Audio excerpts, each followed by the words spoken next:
السلام علیکم ورحمۃ اللہ وبرکاتہ۔ آج ایک بہت ہی اہم مسئلہ بیان کرنا ہے زکوٰۃ کے متعلق۔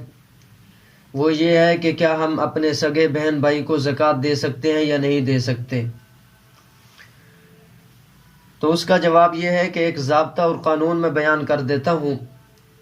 وہ یہ ہے کہ اپنے اصول یعنی ماں باپ، دادا دادی، نانا نانی اوپر تک، اور اپنے فروع یعنی بیٹا بیٹی، پوتا پوتی نیچے تک، اور اپنی بیوی، اور اسی طرح سید ہاشمی اور صاحب نصاب شخص، ان لوگوں کو زکوٰۃ دینا جائز نہیں ہے۔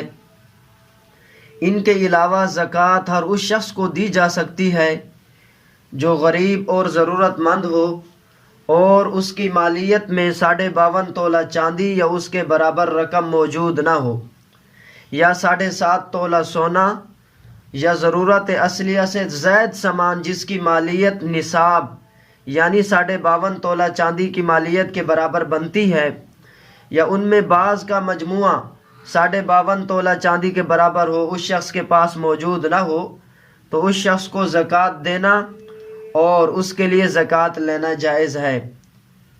باقی بہن بھائی اگر مستحق ہوں تو ان کو زکوٰۃ دینا جائز ہے، بلکہ یہ زیادہ ثواب کا بھی باعث ہے، اس لیے کہ اس میں صلہ رحمی بھی ہے۔